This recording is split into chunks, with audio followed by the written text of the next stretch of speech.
Antes de começar a nossa pré-aula de hoje, eu peço que você se inscreva em nosso canal e acione as notificações no sininho.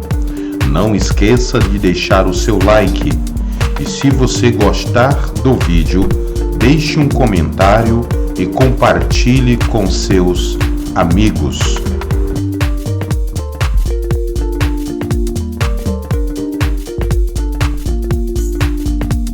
A espiritualidade e a religião sempre fez parte da humanidade. Em todas as partes do mundo existe um povo que busca ao seu Deus de uma maneira diferente, sendo judeus, islâmicos, budistas ou até mesmo no cristianismo.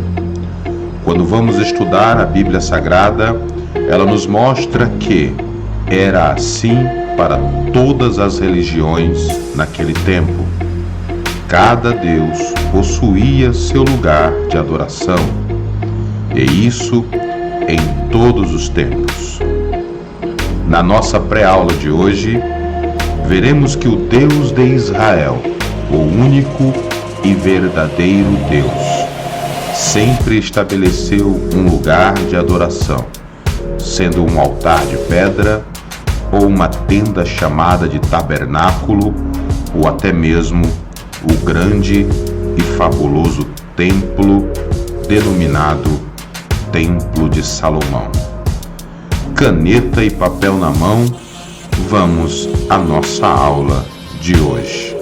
A paz do Senhor Jesus, querido professor, tudo bem? É um prazer tê-lo aqui novamente em nosso canal para juntos aprendermos um pouco mais acerca da Palavra de Deus. Na pré-aula de hoje, iremos estudar sobre o livro de 2 Crônicas, um livro magnífico que nos traz grandes ensinos da Palavra de Deus. Esta lição é correspondente à lição de número 10 da nossa revista da Escola Bíblica Dominical. Eu quero desde já informar a vocês que o link do PDF gratuito se encontra na descrição deste vídeo, assim também como o link da Sala dos Professores, onde você pode estar sempre envolvido com os conteúdos deste canal a respeito da Escola Bíblica Dominical, ok? Então, a nossa aula de hoje, ela tem muito assunto interessante e eu lhe convido já compartilhar esse vídeo com outras pessoas, deixar o seu comentário e, se ainda não é inscrito, inscreva-se em nosso canal. Nesta lição de hoje, praticamente, vamos falar sobre o templo, a importância do templo, vamos falar sobre os utensílios do templo e a sua importância para as nossas vidas. É interessante nós destacarmos que do tabernáculo, os utensílios do tabernáculo e futuramente o templo, assim também como os utensílios do templo, são simbologias da obra redentora de Jesus para com a vida do ser humano. Nesta aula de hoje, iremos abordar todas estas particularidades. Mas para começar, vamos falar a respeito do livro de Crônicas, ou melhor, o segundo livro das Crônicas. Assim como o 1 Samuel, o segundo livro de Samuel, o primeiro e o segundo livro de Reis são obras sequenciais, assim também Crônicas e o segundo livro de Crônicas também é uma obra sequencial. Ela dá continuidade a uma narrativa que é exatamente o primeiro livro das Crônicas. O segundo livro das Crônicas também faz parte desta coletânea de livros que, na Bíblia hebraica, na Taná, tem um local diferenciado e tem uma particularidade que nós vamos compartilhar com você aqui. Nós já estudamos que estes livros, na tradição ou no costume judaico, ou na composição da literatura judaica, fazia apenas um único volume. Tanto o livro de Samuel, o livro de Reis, o livro de Crônicas, cada um compunha de um único volume, como aparece aí na sua tela. O livro de Samuel, o livro de Reis, fazem parte da segunda seção chamado Os Profetas. que estão localizados como profetas anteriores, que é Samuel e Reis. Observe que não há primeiro e o segundo livro de Samuel, há apenas a nomenclatura Samuel, assim também como o livro dos Reis.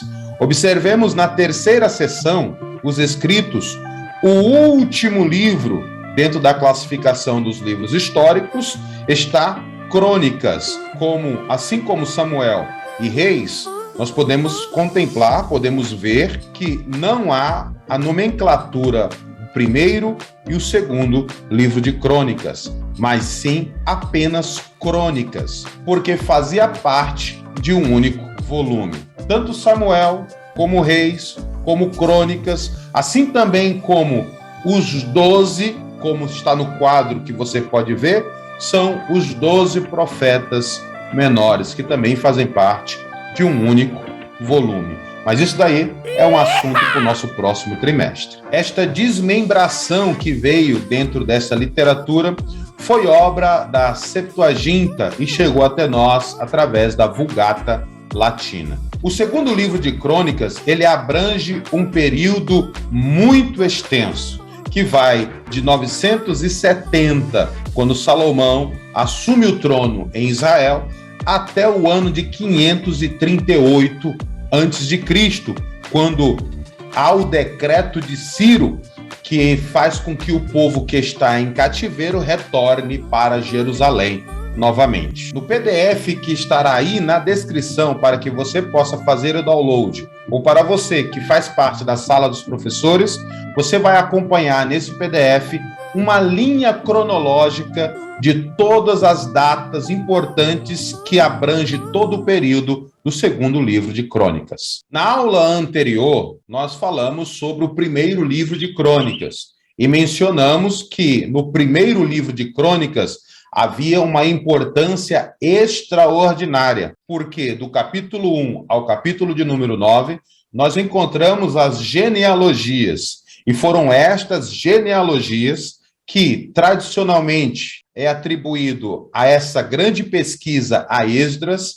Foi exatamente esta genealogia que trouxe tranquilidade ao povo para poder cultuar a Deus na construção ou na adoração do templo. Assim como o primeiro livro de Crônicas, o segundo livro das Crônicas também possui a sua importância. Só pelo fato dele fazer parte da Bíblia Sagrada, já podemos considerá-lo importante. Mas em questões literárias, o livro de Crônicas, o segundo livro de Crônicas, ele tem uma grande importância, uma importância extraordinária para o povo judeu, porque é exatamente nele que está contido toda a história judaica, toda a história da peregrinação judaica, desde a terra prometida até a subida do cativeiro. Como a tradição judaica atribui este livro, a autoria deste livro, a Esdras, nós podemos dizer que Esdras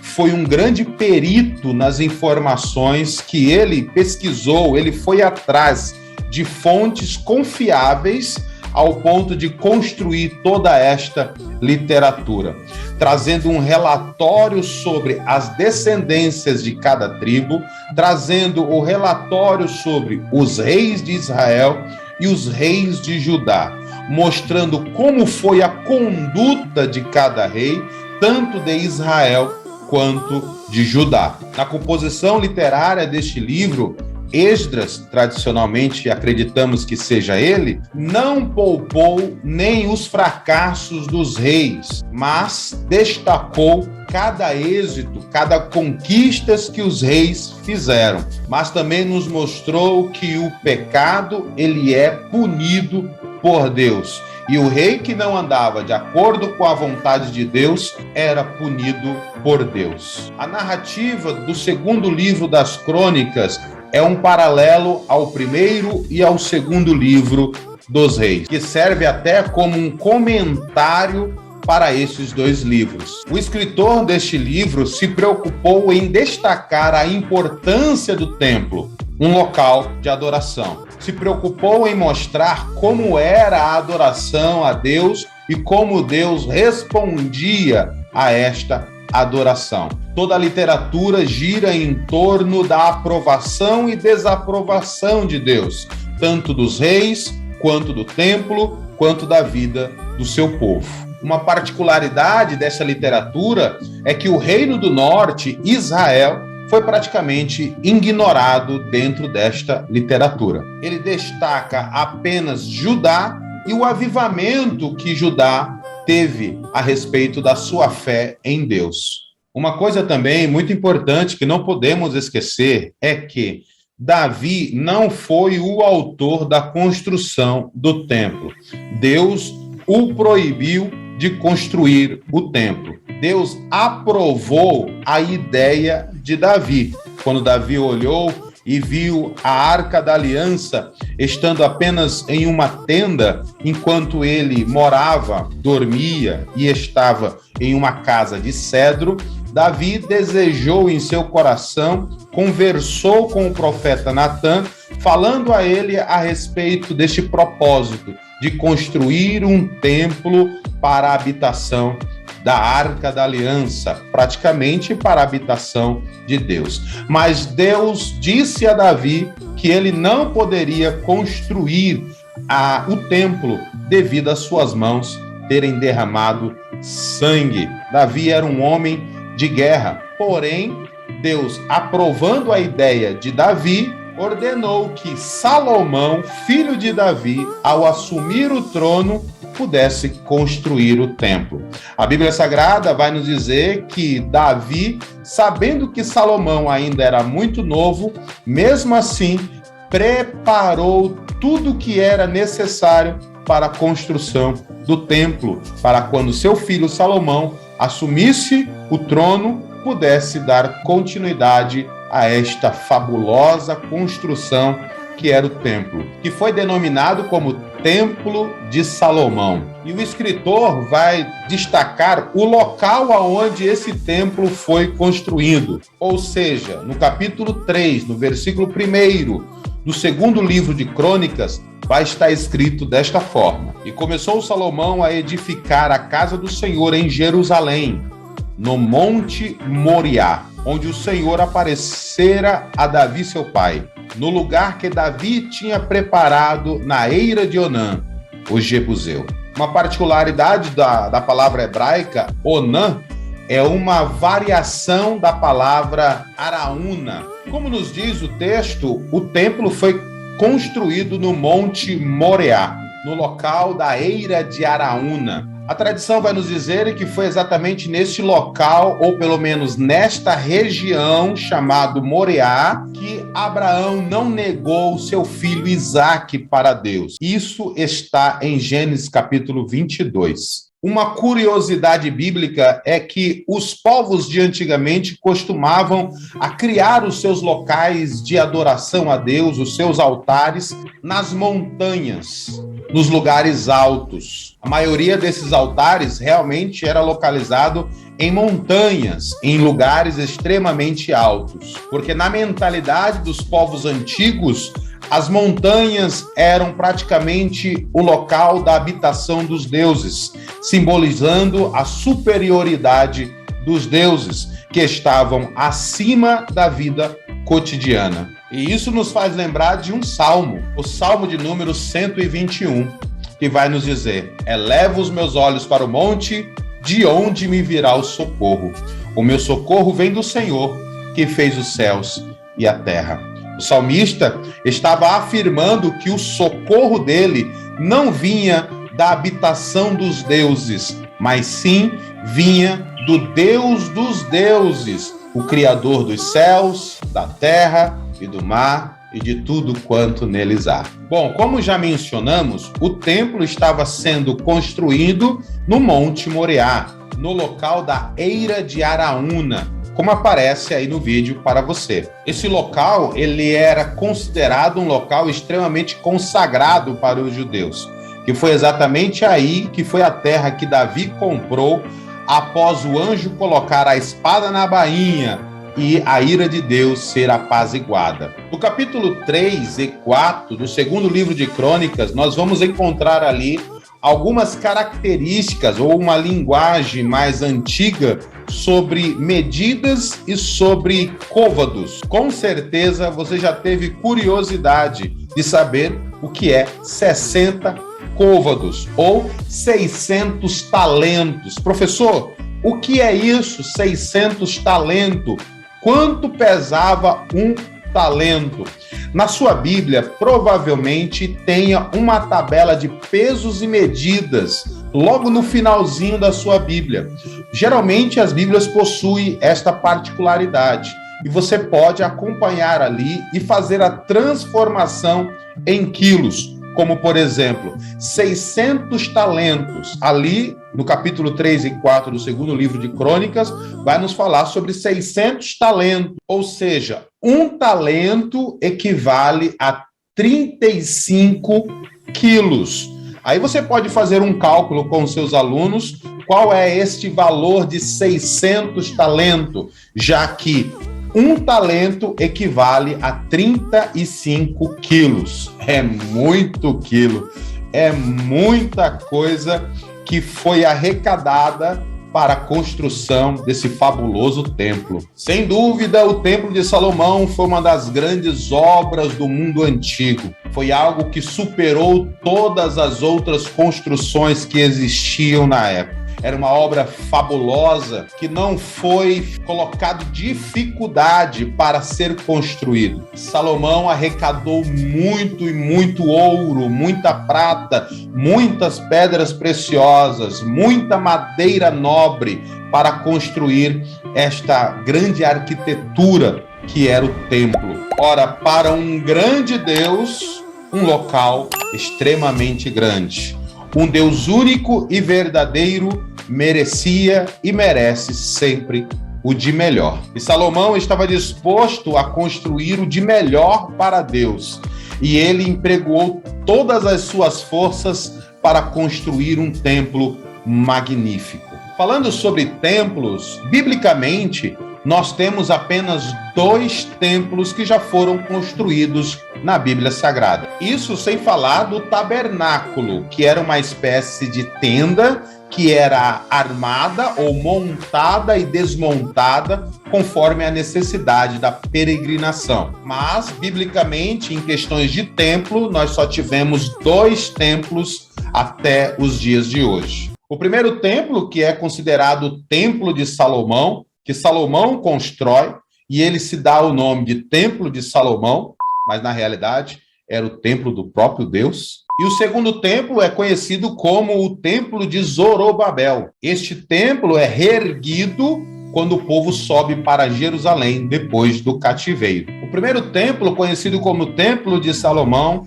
ele foi destruído com a invasão de Nabucodonosor II em Judá. Destruiu tudo e levou cativo o povo. Esse segundo templo, conhecido como Templo de Zorobabel, também foi uma obra muito maravilhosa, mas uma obra mais simples do que o Templo de Salomão, mas porém com uma glória também magnífica, que era a glória da segunda casa. A Bíblia vai nos dizer que existe o templo do rei Herodes, que foi exatamente este templo de Zorobabel que Herodes reformou, dando a ele uma obra magnífica, espantosa, que chamava a atenção de todas as pessoas. E foi exatamente esta obra que chamou a atenção dos discípulos, a qual os discípulos falaram para Jesus que se Jesus não estava vendo aquela obra maravilhosa que era o templo.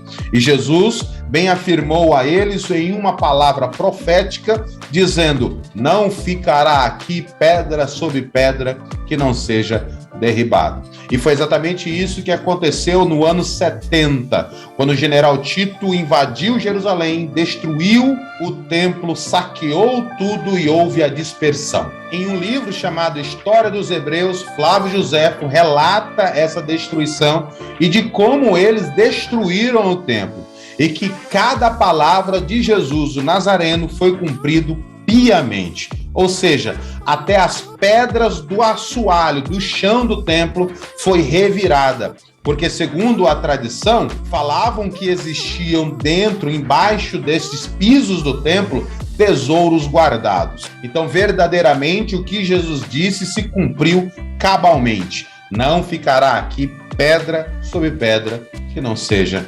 derrubado. Mas no Novo Testamento há uma plenitude, um aperfeiçoamento da obra de Deus. Como nós já estudamos no nosso trimestre e nos outros trimestres anteriores, que aquilo que nós estamos vendo no Antigo Testamento são sombras daquilo que seria mais perfeito na nova aliança, em Jesus Cristo. O templo é símbolo da redenção de Deus para a humanidade. Era onde a manifestação de Deus ocorria, era onde a glória de Deus repousava e era onde a presença de Deus estava. Agora, no Novo Testamento, esta roupagem é reformada, é evoluída, ou seja, agora Deus não habita em templos feitos por mãos de homens. Deus está habitando dentro do ser humano. Paulo entendia esta verdade e escreve a primeira carta à igreja de Corinto, no capítulo 3, no versículo 16, 17, dizendo que nós somos templos do Espírito de Deus e que o Espírito de Deus habita em nós e que se nós destruirmos o templo do Espírito de Deus, Deus nos destruirá também. Hoje há uma responsabilidade muito grande, porque a presença de Deus está dentro de cada um de nós. A Arca da Aliança, que simbolizava a presença de Deus, que ficava no lugar mais santo do templo, hoje está dentro do nosso espírito, que está preenchido com a presença de Deus. Falando da Arca da Aliança, é interessante nós destacarmos também que no período de Zorobabel, ou melhor, no templo que Zorobabel reformou ou construiu, melhor dizendo, nesse período não existia a Arca da Aliança. Segundo a tradição, vai nos dizer que um dos profetas, antes do templo ser destruído e ser saqueado, um dos profetas, provavelmente Jeremias, fez com que a Arca da Aliança fosse escondida. Vamos falar aqui agora sobre os utensílios do templo, as peças que faziam parte tanto do tabernáculo quanto do templo. Lembrando ainda que cada peça ou cada utensílio do templo, cada detalhe que exista dentro de toda esta fabulosa obra, tanto o templo quanto os seus utensílios, tudo ali tem um porquê e um para quê. Tudo ali lança luz na redenção por intermédio de Jesus Cristo no Novo Testamento. Todos esses utensílios tinham sua simbologia esta que veremos agora. Nós temos a Arca da Aliança, também conhecida como Aron Berit ou Aron HaKodesh. Esta arca era o local aonde simbolizava ali a presença de Deus. Dentro da arca existiam as tábuas que foram dadas a Moisés, a vara de Arão que havia florescido, o maná escondido, estava todos dentro da arca. Depois do templo, a Arca da Aliança era um símbolo máximo da grande presença de Deus no meio do seu povo. Assim, segundo o segundo livro de Macabeus, para falar a respeito da arca que foi escondida, o segundo livro de Macabeus, que é um livro apócrifo que nós encontramos nas Bíblias católicas, em especial a Bíblia de Jerusalém, lá consta este relato de que Jeremias foi quem escondeu a Arca da Aliança antes de Nabucodonosor II invadir e destruir tudo. Uma outra peça de suma importância no templo era o altar do sacrifício. O altar do sacrifício é a primeira peça do tabernáculo que é vista por quem entra em seu interior. Ao entrar no tabernáculo, encontrava-se este altar, que era de madeira de cetim, tendo 5 côvados de comprimento e 5 côvados de largura. Ou seja, era um altar quadrado, tendo 3 côvados de altura. medidas que correspondem, segundo a Nova Almeida atualizada, a 2,10 metros de comprimento e largura e 1,30 m de altura.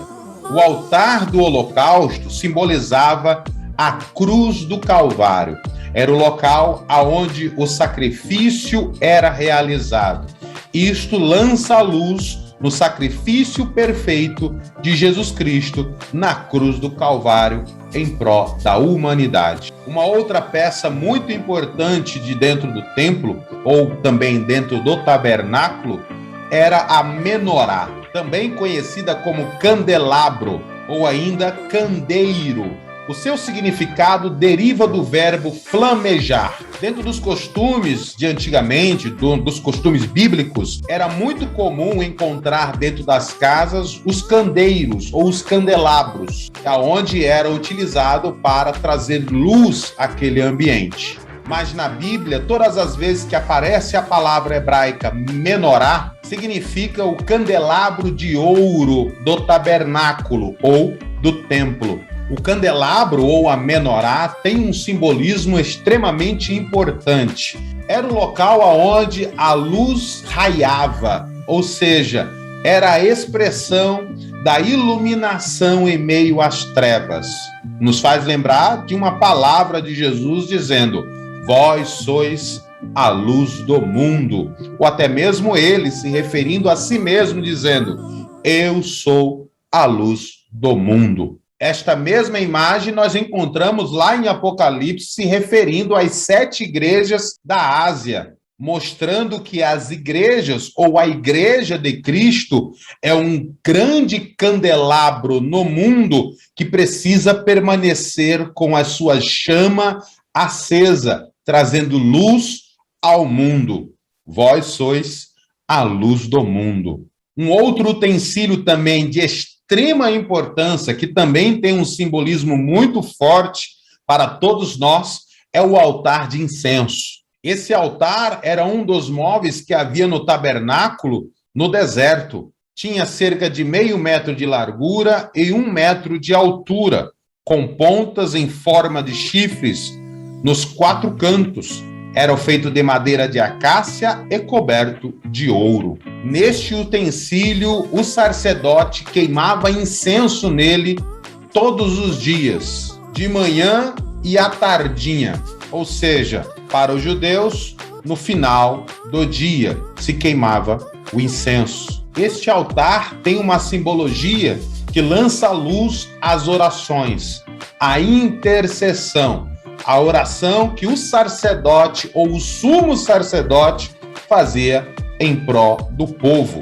Esta oração é simbolizada pelo incenso que era queimado naquele local. Isso nos faz lembrar de uma passagem em João, capítulo de número 17, aonde nos fala sobre a oração sacerdotal de Jesus. Ali Jesus estava queimando o incenso no altar de incenso.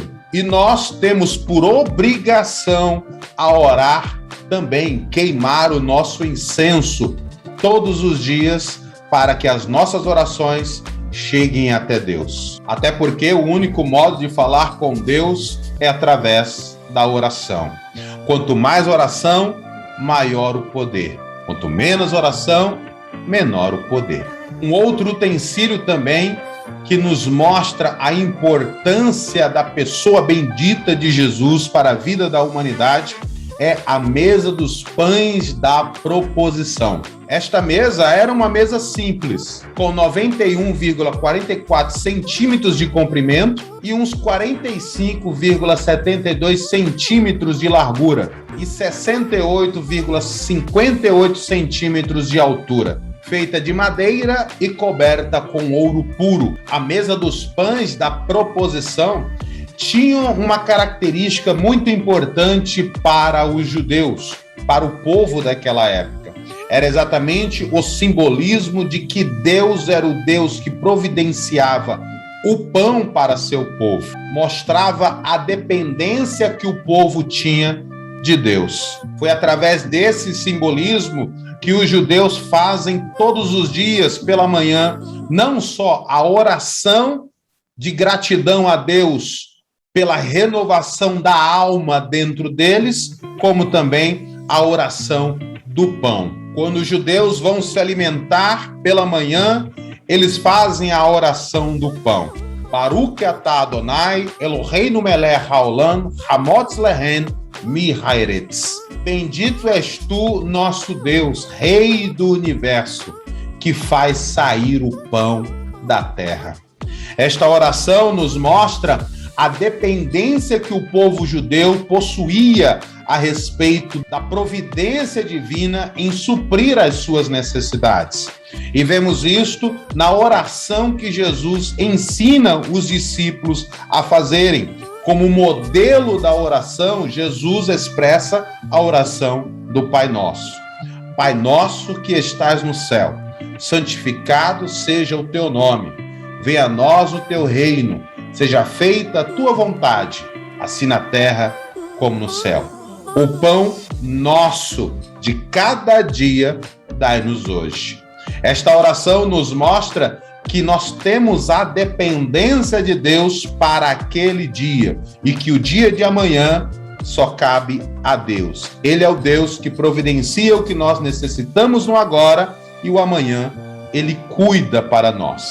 E por último, nós temos um utensílio também de muita importância, que é o lavatório. Era uma pia de bronze aonde os sacerdotes lavavam as mãos e os pés durante todo o culto. A pia foi feita com os espelhos de bronze das mulheres. E esta pia era enchida de água limpa todas as vezes, aonde os sacerdotes, como mencionei, lavavam as mãos e os pés continuamente, para ter as suas mãos limpas diante de Deus e para ter a sua caminhada diante de Deus também purificada. Toda obra redentora está expressa no templo e nos seus utensílios. O livro de 2 Crônicas é um livro magnífico que foca a sua narrativa em Judá, porque de Judá veio o Salvador da humanidade,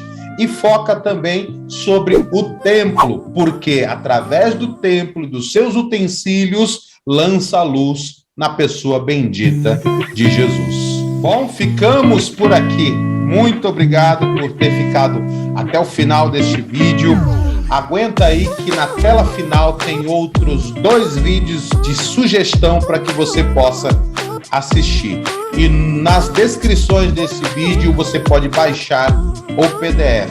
Quanto mais você investe no canal Professor, mais qualidade dos vídeos nós podemos oferecer a você. É difícil a gente trabalhar e fazer vídeo ao mesmo tempo, mas Jesus está dando graça e o canal tem crescido, e graças a Deus e a você que gosta de estar aqui comigo. Deus te abençoe, você me vê no próximo vídeo, eu tenho certeza que você será muito abençoado e edificado. Shalom Adonai, Hulei Traot, a paz do Senhor e até breve.